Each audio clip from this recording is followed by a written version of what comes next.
ഈ MLA-മാരെ എന്തടിസ്ഥാനത്തിലാണ് സ്ഥാനാർത്ഥികൾ എങ്ങനെ തെരഞ്ഞെടുത്തത്? പാർട്ടിക്കാരോട് ചോദിച്ചിട്ടാണ്? അല്ലല്ലോ.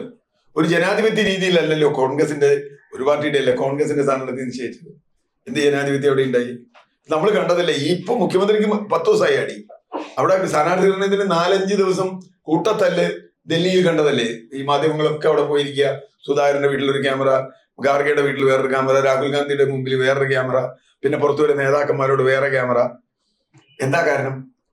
ജനാധിപത്യ രീതിയിലല്ല ഈ സ്ഥാനാർത്ഥികളെ നിശ്ചയിച്ചത്. ജനാധിപത്യ രീതി എന്ന് പറഞ്ഞു കഴിഞ്ഞാൽ ഇപ്പോ അമേരിക്കൻ സിസ്റ്റത്തിൽ ഒരു രീതിയുണ്ട്, ബ്രിട്ടീഷ് ഇതിലുണ്ട്. ഇപ്പൊ ഒരു പാർട്ടിയുടെ സ്ഥാനാർത്ഥി ആവണമെങ്കിൽ പാർട്ടിയുടെ പ്രൈമറിയിൽ നിന്ന് അയാൾ ജയിക്കണം. ഇപ്പൊ ട്രംപ് വരുന്നത് തന്നെ ഓരോ പ്രൈമറിയിൽ നിന്ന് ജയിച്ചിട്ടാണ് ട്രംപ് പ്രസിഡന്റ് സ്ഥാനാർത്ഥിയാവുന്നത്. ട്രംപിന് എതിരാളികളുണ്ട് അവിടെ. ചിലപ്പോൾ നാഷണൽ ലെവലിൽ ഉണ്ടാവും, ചിലപ്പോൾ ലോക്കൽ ലെവലിൽ ഉണ്ടാവും ട്രംപിന് ഭൂരിപക്ഷം. അപ്പോൾ ഏതാണെങ്കിലും ഇവിടെ അങ്ങനെ ഒരു സംവിധാനമില്ല. സാധാരണ പാർട്ടി പ്രവർത്തകരോട് ചോദിച്ചിട്ടുണ്ട് ഇവിടെ ആരെയാ നിർത്തേണ്ടതെന്ന്? ആരോടും ചോദിച്ചിട്ടില്ല.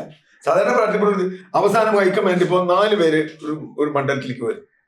ഈ 4 പേരിൽ ആരെ നിർത്തണം എന്നുള്ള തർക്കം വരുമ്പോൾ അവിടെയാണ് ഹൈക്കമാൻഡ് എന്ന പ്രശ്നം വരുന്നത്. അന്ന് അവസാനം 4 ദിവസം കഴിഞ്ഞ് നോമിനേഷൻ കൊടുക്കുന്നതിന്റെ 2 ദിവസം മുമ്പാണ് സ്ഥാനാർത്ഥികളെ തീരുമാനിക്കുന്നത്.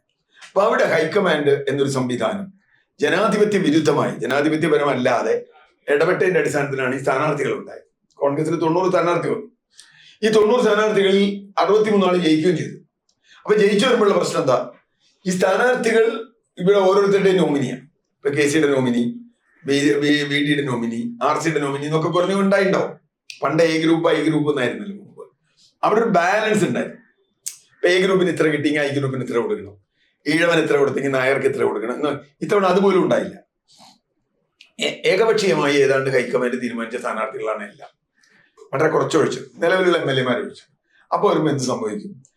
ഹൈക്കമാൻഡിന്റെ ആരാണോ നിയന്ത്രണം ഉള്ളത് അയാൾക്ക് കൂടുതൽ കിട്ടും. അതാണ് KC-ക്ക് ഉണ്ടായത്. ഇത് ജനങ്ങളുടെ പ്രവർത്തകരുടെ പോലും റെപ്രസെന്റേഷൻ ആവുന്നില്ല MLA-മാർ. അതാണ് കാര്യം. ഇപ്പൊ ഓരോ മണ്ഡലത്തിലും നമ്മളെ ഇയാളാണോ വേണ്ടതെന്ന് കോൺഗ്രസ്സുകാർ ആദ്യം ചോദിച്ചിരുന്നെങ്കിൽ ഇയാൾ വേണ്ടെന്ന് പറഞ്ഞാൽ പിന്നെ ഒരു കാറ്റിലങ്ങ് ജയിച്ചു പോയിന്നുള്ളൂ. പല സ്ഥാനാർത്ഥികളും അങ്ങനെയാണ്. കാറ്റിലങ്ങ് ജയിച്ചു പോയി. ഞാൻ പേരൊന്നും പറയുന്നില്ല.